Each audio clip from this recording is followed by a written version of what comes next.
The last words my mother ever toasted me with weren't love or pride, they were laughter. I watched on my phone as she raised a glass in my cabin, my secret cabin, and sneered. At least some of us know how to enjoy life, not waste it the way Serena does. My family had broken into the only place I thought was mine, turning it into a party, a stage to mock me yet again. And in that moment, something inside me shattered for good. My name is Serena Hayes, and this is the story of the night my family crossed the last line. And the moment my husband walked through that door, the tires crunched over gravel as I turned onto the narrow dirt road, the late autumn light flickering through the towering maples. Their leaves burned in shades of scarlet and gold, a canopy of fire against the fading sky. My hands tightened on the wheel, not from nerves, but from anticipation. After all these years of carrying everyone else's weight, of living under their ridicule, I finally had something that belonged only to me. The cabin appeared at the bend, small yet proud, built from thick pine logs that glowed amber in the evening light. Its steep roof pitched toward the lake, where the water shimmered like a sheet of glass, reflecting the first hints of dusk. I parked, cut the engine, and stepped out. The silence pressed in. No voices, no judgment, just the soft rustle of leaves and the distant call of a loon.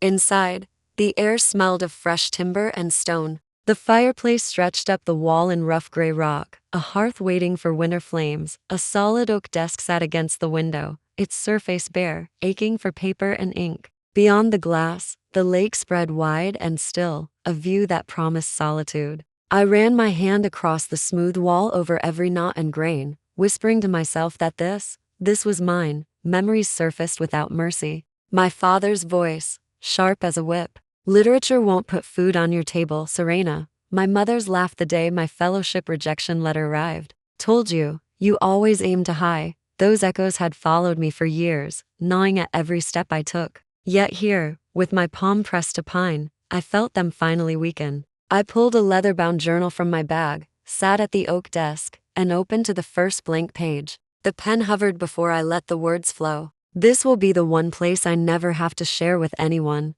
The ink bled into the paper like a vow. A secret between myself and Julian and no one else. The hotel lobby in Boston buzzed with voices, clinking glasses, and the shuffle of strangers passing through. I sat slumped in a chair with my conference badge still hanging from my neck, exhausted, but comforted by the thought of my cabin waiting for me, silent and untouched. Then my phone vibrated. A message from Lena lit the screen. Serena, your cabin's lights are on. There are cars parked outside. I froze. My pulse quickened as I opened the video she sent. The camera panned across the dark forest until it caught the glow of my cabin, every window ablaze. Music pounded through the walls, bass rolling out into the night. In the driveway sat my father's SUV, my brother Lucas's flashy sports car. Another video arrived seconds later. This one was worse. Through the glass, I saw them inside. My mother raising a glass. Lucas spinning in the middle of the room. Clara, throwing her head back in laughter. Lucas shouted loud enough for the phone's microphone to catch. Finally, a place worth celebrating. Too bad it wasn't Serena who got it for us. The room erupted with laughter. My hand clenched around the phone until my knuckles whitened. My heart pounded, not with shock, but with a cold, familiar rage. They had turned my sanctuary into their stage. And once again, I was the punchline. My fingers shook as I forwarded the clips to Julian. Within seconds, my phone lit up with his call. They're in my cabin, I whispered, my voice breaking. They're drinking, laughing like it belongs to them. His voice was sharp, controlled steel. I'm driving there now. They won't laugh at you again. Another ping. Lena had sent one more video. My mother standing in the center of the room, glass raised high. At least some of us know how to enjoy life, not waste it the way my daughter does. The room roared again. I let out a laugh of my own, dry, brittle, echoing in the noisy hotel lobby. Not a laugh of humor, but of recognition. Even here, even in the one place I swore was safe, their contempt had found me. My cabin, my dream, had become the stage for their mockery. I checked the clock, my stomach twisting. Julian would be there soon. And though I wasn't inside those walls to see it myself, I knew the moment he walked through that door, nothing would ever be the same again.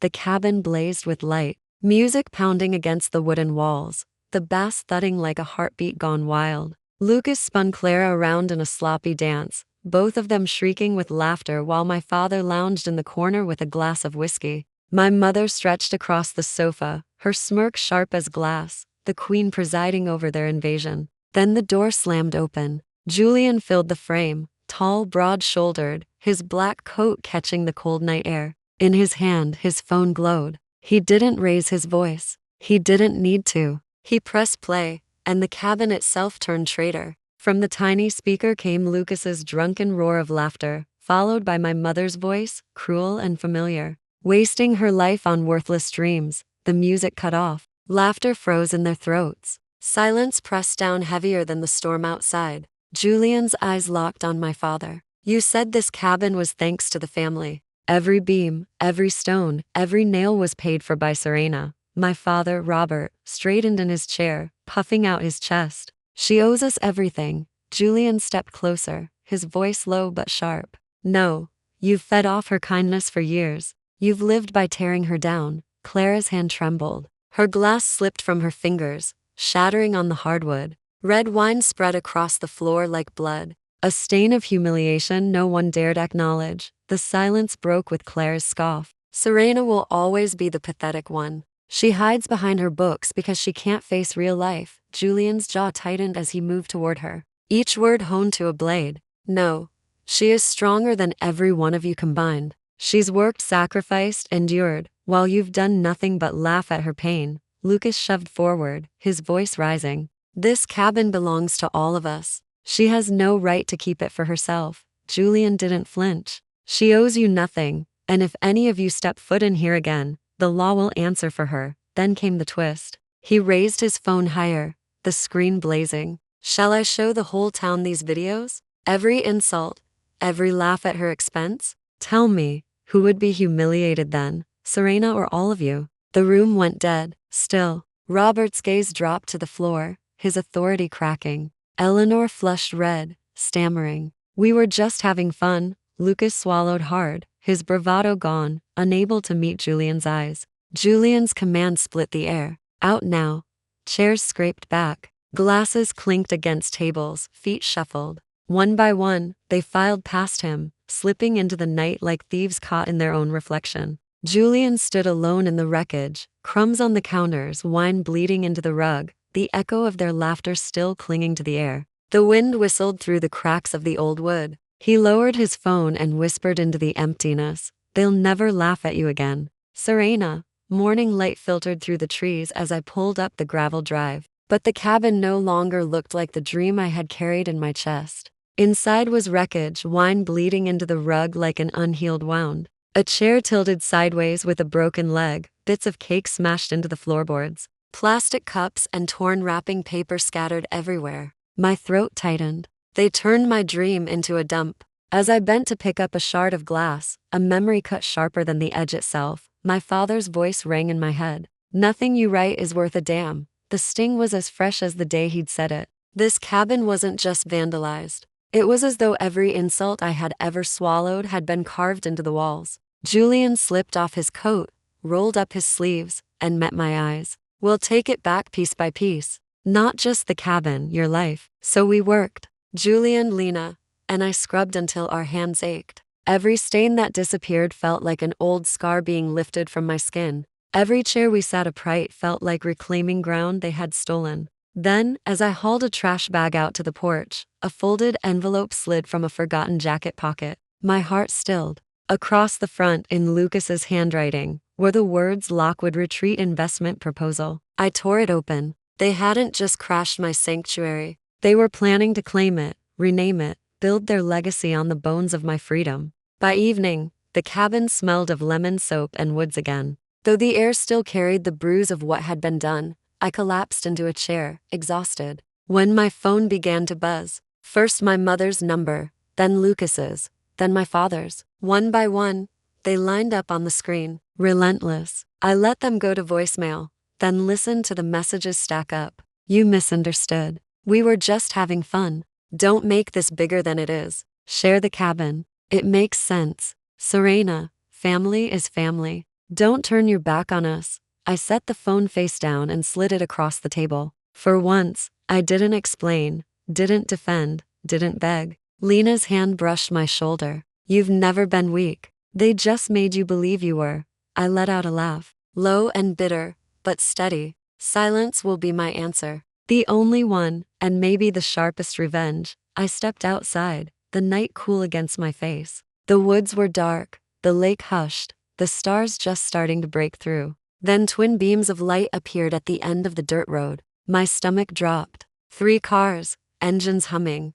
crept toward the cabin. They hadn't finished. They were coming back. The night was thick with the damp chill of late autumn. The kind that clung to your skin and made every sound sharper. Headlights carved through the trees, casting long skeletal shadows across the clearing. Gravel crunched beneath tires, then stilled. Doors slammed. My family emerged from the darkness like ghosts. My father, Robert, stiff-backed and puffed with false authority. My mother, Eleanor, hovering at his shoulder. Lucas, clutching a folder against his chest. And Clara at his side, her chin tilted with venomous pride. Robert was the first to speak. He cleared his throat as though about to deliver a sermon. Serena, he said, his voice heavy with practiced gravity. We're still blood. Whatever's happened, you can't deny that. I straightened on the porch, my spine firm against the solid wood of the cabin door. The grain pressed into my back like a reminder that this place at least stood with me.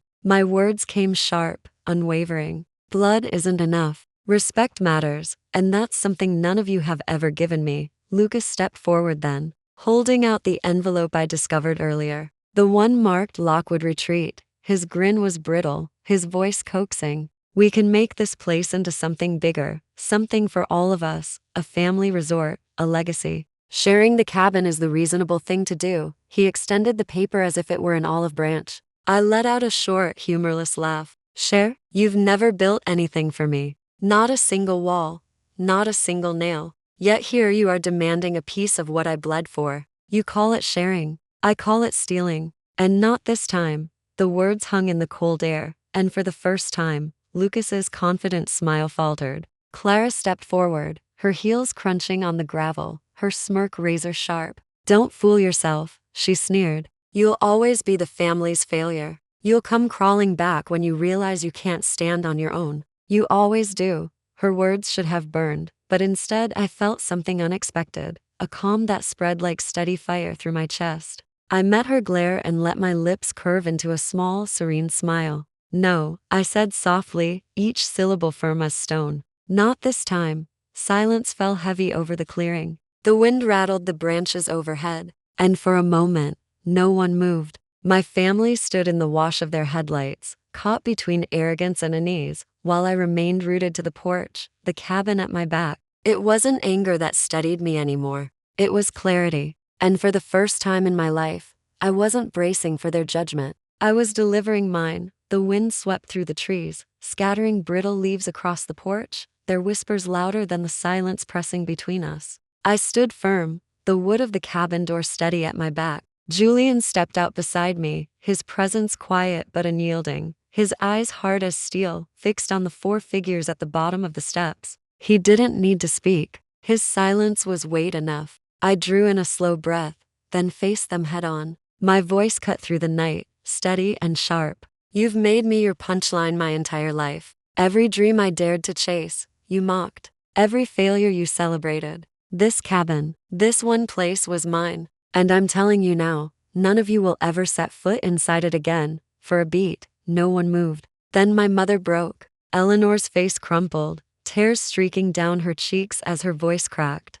Serena, please. You can't mean that. We're family. Whatever mistakes we made, we're still your blood. Her plea might once have unraveled me, but tonight it struck like a dull blade. I shook my head, my tone cutting her off before she could weave excuses. Family isn't defined by blood. It's built on respect, on loyalty, and you've shown me you'll never give me either. Robert stiffened, jaw clenched, his authority faltering. Lucas shifted restlessly, then forced his words into the stillness. You'll regret this, he spat, though his bravado wavered. I met his stare, not with anger, but with calm resolve. I've spent my whole life regretting that I kept trying to earn your approval. That regret dies here, no more. The twist wasn't fury. It was my composure. For the first time, their insults couldn't reach me. I felt their power slip away, crumbling in the weight of my refusal. I turned toward the door, my hand brushing the familiar grain of the wood. Julian moved with me, pulling it open, the warm glow of the cabin spilling out into the cold night like a shield. I didn't need to raise my voice. The finality of my back turned to them said everything. Behind me, the four of them stood frozen, stunned into silence. One by one, they began to move, slow, halting steps, retreating into the shadows. Shoes scraped on gravel, doors slammed, engines roared to life, tires bit into the dirt road, the crunch and grind echoing through the forest. The sound faded, swallowed by the trees, leaving only the hush of the wind and the steady thrum of my heart. For the first time, the silence wasn't empty. It was freedom. The final chapter of their hold on me had closed with the echo of their departure. The next evening, the world felt quieter. The chaos of the night before had drained away, leaving only the soft rustle of autumn leaves and the rhythm of the lake against its shore. Julian, Lena, and I sat together on the porch, the woods still warm from the day's sun. Before us, the lake mirrored the sky, a blaze of red and gold as the sun dipped low, painting the water with fire.